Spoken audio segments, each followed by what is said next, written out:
Welcome to the Misquamicut Beach Podcast, a podcast spotlighting the businesses, newsmakers, events, and memories of Rhode Island's historic Misquamicut Beach.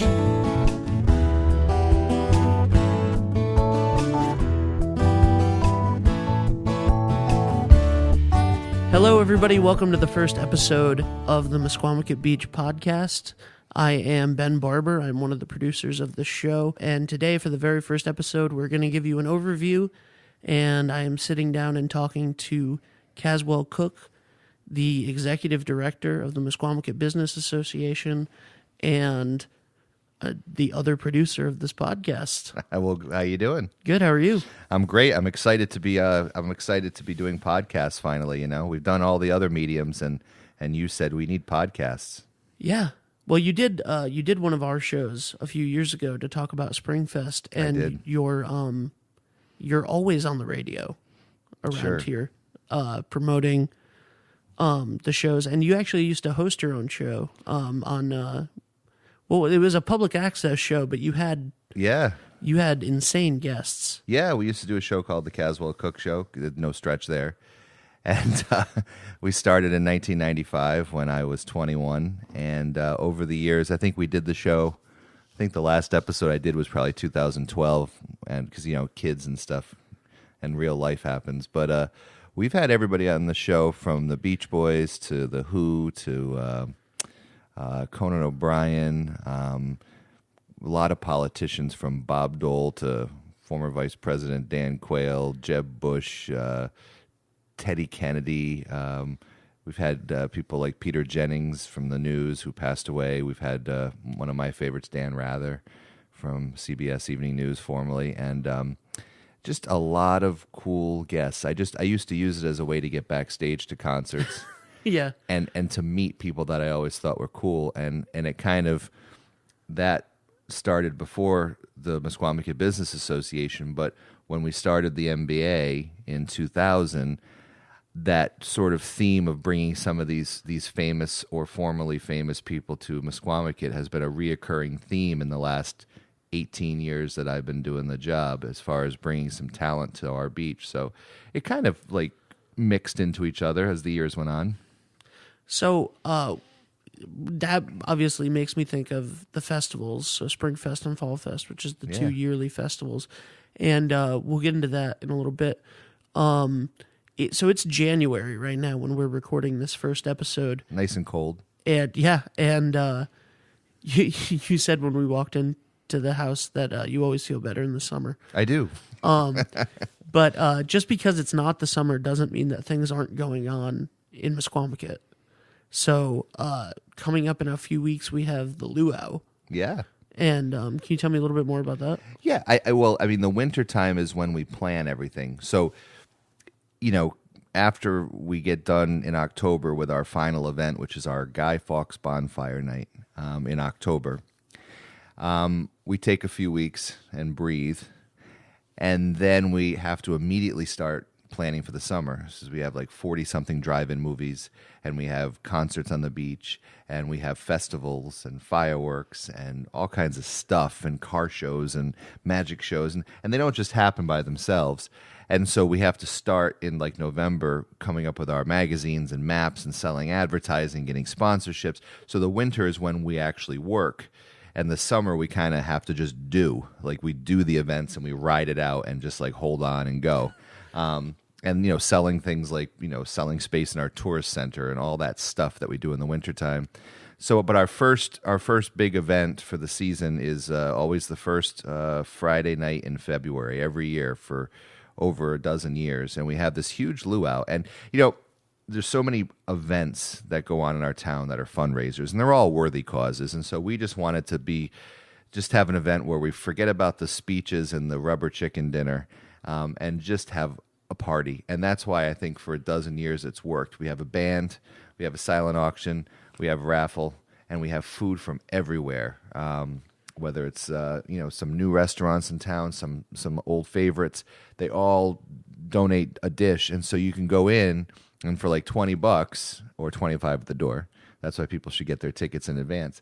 It's like all you can eat, all the music you want, and we always get at least 250 people at the Venice Ballroom, which Venice restaurant on Shore Road is actually in Misquamicut. It's in the Misquamicut Fire District, and it's one of the few places that's open year round. So we like to showcase the fact that, yes, it's wintertime, and yes, people aren't hanging out on the beach, but there's still businesses open in the beach area, and Venice and Winnapaug Inn are two of those. So, that's our first event of the year, and that's our major fundraiser is doing that, and then a couple months later we move into, that we start the season in May.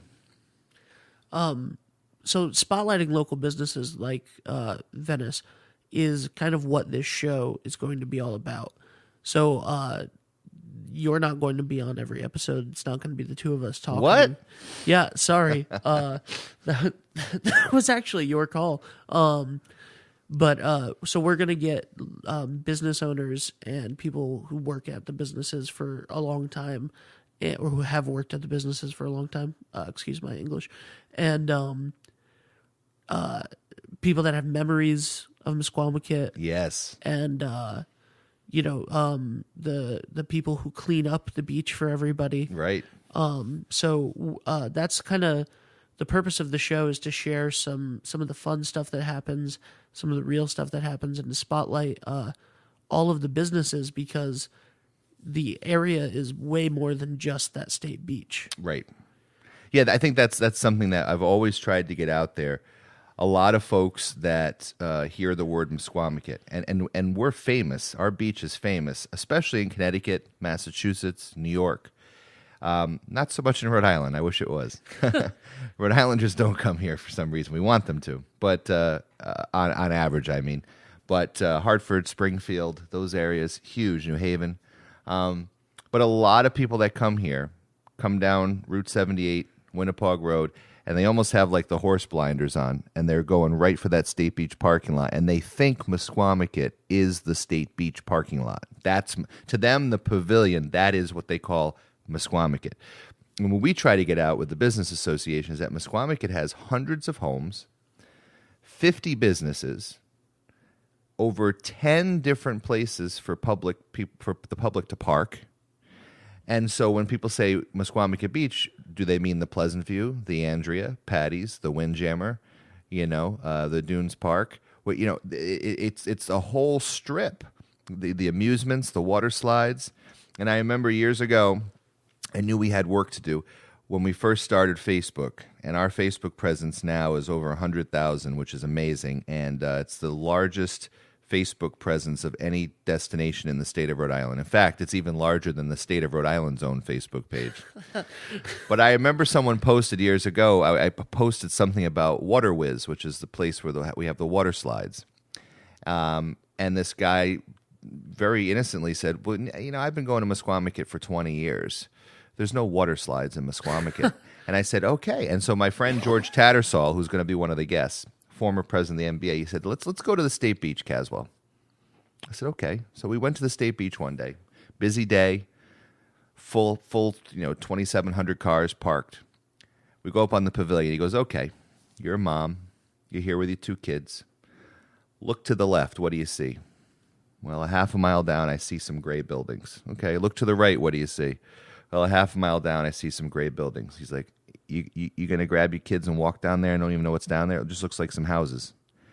And so all these people that come to the State Beach, they might be like, I don't really necessarily want to explore because I don't know what it is. I got my kids with me. I know I can park here. So our job as the MBA, nothing against the state. We work with them. We do our festivals there. But there's way more to Misquamicut than the State Beach. If you park at the Andrea, you basically get all your money back in coupons to buy food and drink inside. People don't know that. There's a lot of different places at the beach that you can go. I mean, think about parking at the Windjammer for the day. And then you not only have the beach, but you have all the rides and you have the restaurant. So there's so many different things. If you want to sort of get away from the big crowds, at the other end of the beach, down by the Breachway, is the Dunes Park, Family Beach. Little more expensive to park there, but you're going to have, it's just going to be a more relaxed atmosphere. So it's kind of like whatever you want. Do you want to go to Patty's and party? Do you want to go to the dunes and relax? Where do you want to go? And I'm sure I'm forgetting parking lots and people will get angry. But we did a video last year that we put on YouTube and Facebook, Twitter, Instagram about parking at the beach when the traffic sometimes backs way up, and it's because everybody's in line to get into that State Beach parking lot. And if they just went past it and parked at another lot, we could get the traffic dispersed quicker. So we made a video about parking at the beach, and it went nuts. It went 700,000 views. So we're doing it, through what you're creating here with this podcast. We're explaining Misquamicut a little bit better to the people that have been coming here for years, and I think that's part of the reason we're doing the show is to talk about the beach. But some of these guests that you mentioned, they're going to be great. Chris Walsh was a DJ. He and Mike Murray were DJs at a club that's gone now called the Atlantis, the Party Paradise by the Sea. And back in the 80s when the place was hopping, Chris was like the master mixer. And he went on to leave because of that and got a job at Kiss FM in Hartford, which is still going strong. And then MTV hired him in the 90s to put together compilation albums called MTV Party to Go Volume 1, 2, 3, kind of like those Now CDs they have now. And it sold so many copies that he got to become a voting member of the Grammys. Wow. His record sold millions. That's awesome. Of course, he didn't get paid millions, but he got to mix them. When Motown had their 25th anniversary, he did the Motown 25 remix. So this is and he started in Misquamicut. Yeah. And Roomful of Blues started in Misquamicut. So I hope we can get Al Copley or one of the Roomful guys. They'll tell you. They started in Misquamicut. Another one that's coming up that we hope to get on the show, John Cafferty, Beaver Brown Band. He always will say, started in Misquamicut. That's where we got our break in Misquamicut Beach. In fact, he's playing our Spring Fest. So these are cool, stories about people that sort of started or got their break playing at the beach. There's a band called Boston that was popular in the 70s and in the 80s. And they had songs like More Than a Feelin' and Don't Look Back. But there's a line in one of the songs where he's talking about, the band's talking about playing for a week in Rhode Island. Man came to the stage one night, and it's something about, you guys are out of sight. Well, they were talking about Jimmy Armanakis when they played at the Rec.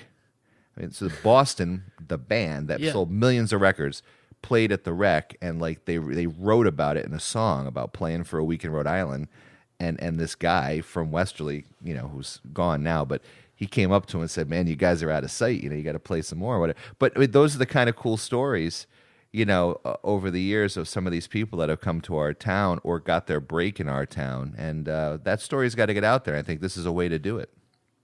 That's awesome. So let's. I see the great thing about producing this show for me is I don't know most of these stories. So as a listener to the show myself, I'm going to be fascinated by all of this, which is awesome, and makes producing any show really interesting when you're finding out yourself about all of this rich history. And that's crazy. That's awesome that Boston has a song. I know that Fish has a song that's insanely popular about the next Weekapaug. fire district over. Yeah, Weekapaug Groove. That's crazy. This area, we'll skip the Slut in Misquamicut song by Vinnie Penn from Connecticut. Well, I used to play it at the Andrea, but people wouldn't like that anymore. I'm too old now to play a song like that. But there's all kinds of songs written about the beach, folks. Yeah, that's crazy. Can we say that word on a podcast? We can say whatever we want, right? You're the. I swear to God, there was a song called "Slut in Misquamicut." We don't go for that anymore. We're a family beach now. That's good. So speaking of the family, I threw him off there, folks, and I probably threw you off too.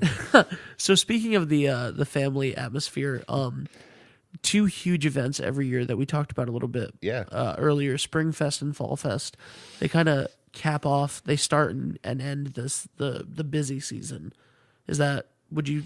I would totally agree. Yeah, 2 weeks before Memorial Day, 2 weeks after Labor Day. I mean, there's a couple things. I mean, people kind of assume that the beach just all of a sudden magically opens on Memorial Day, and then I think on Labor Day they think you roll up the carpet and chain the gate. People all winter long, is the beach open? I'm like, Yeah, I mean, there's nobody puts a gate up and says you can't come into Westerly. So, but people have that in their head. So our goal was to break that cycle by having events in the off season. So not only do we have Spring and Fall Fest, we have the Hartford Surftown Half Marathon. Hartford Marathon Foundation puts that on with us.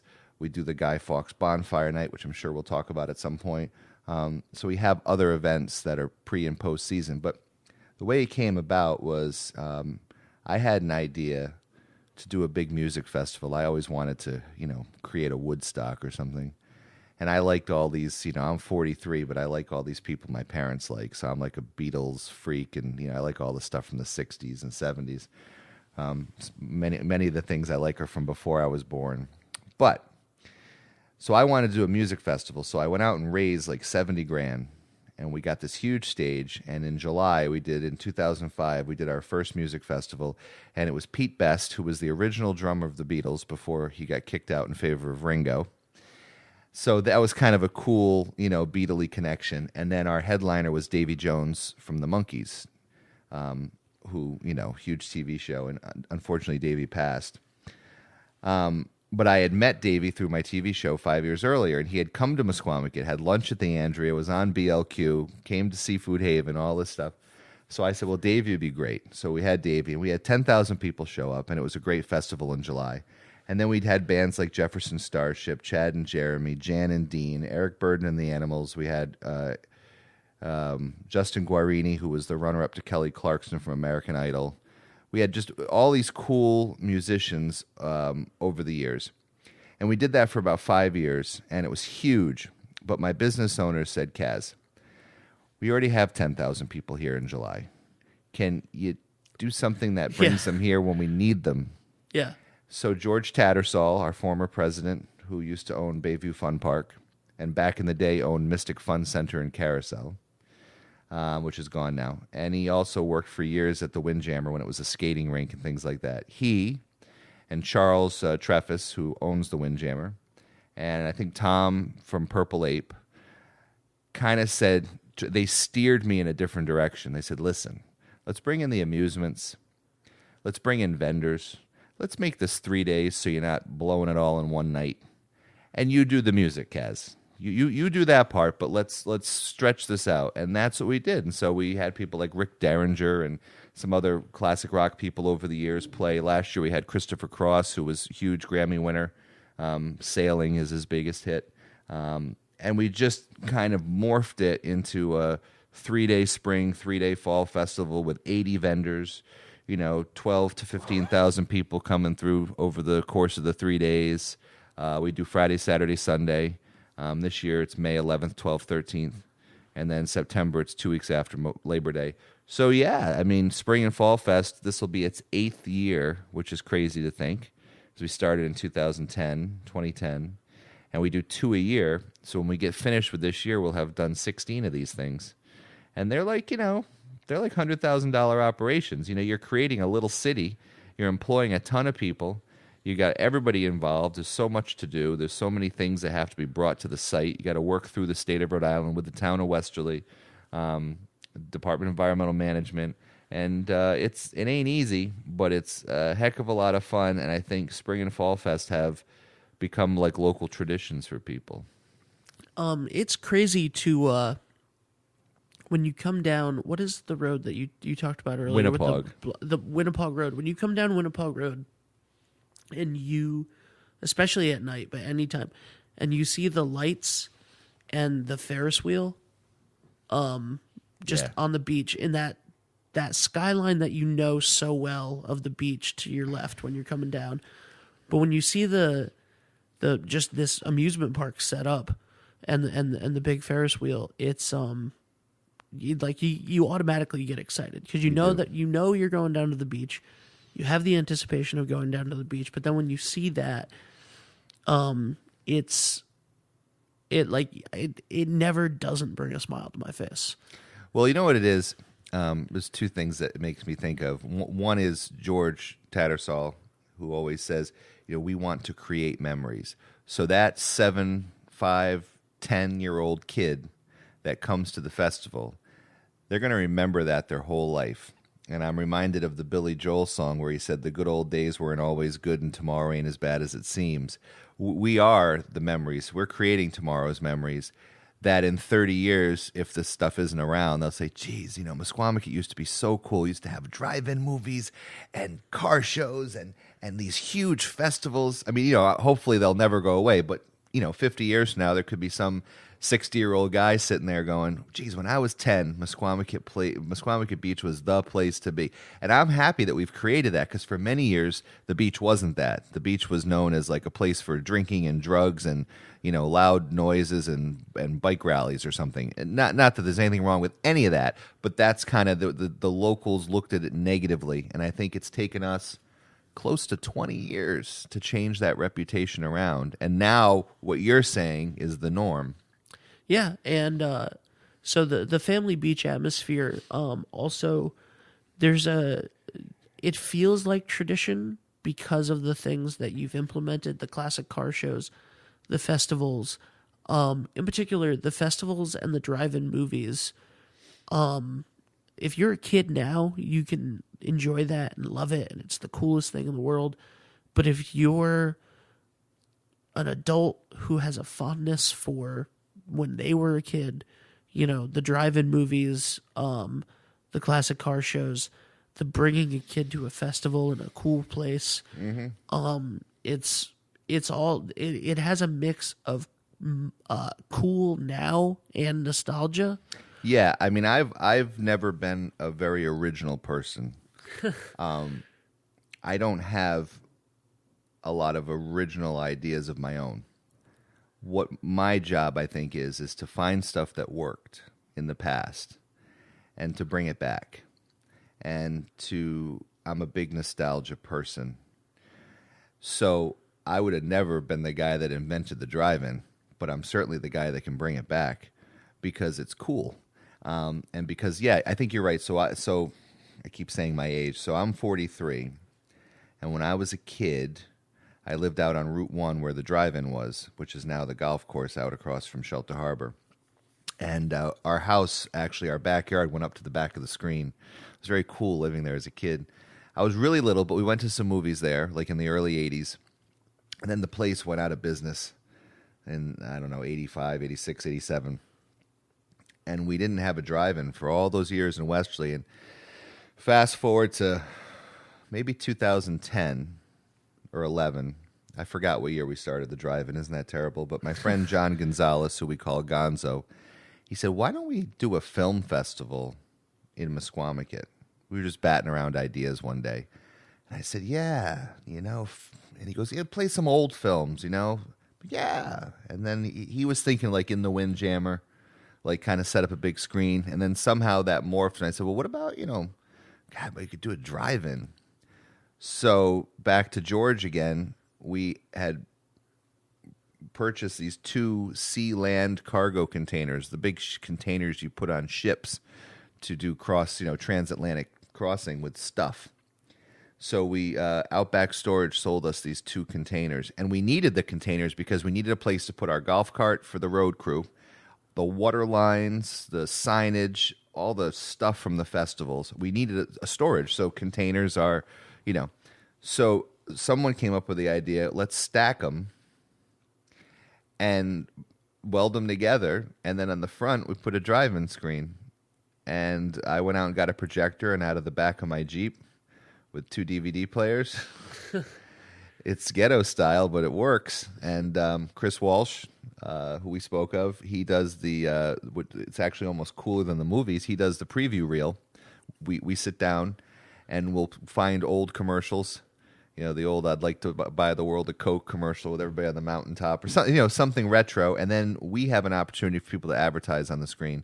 So we have like local commercials, whether it's like the car wash or, Cleats or someplace local. And so we have this cool hour of previews, and then we show whatever. We show Caddyshack or Grease or The Goonies, or we play the retro movies. Jaws is the big one. Jaws just sells out every time.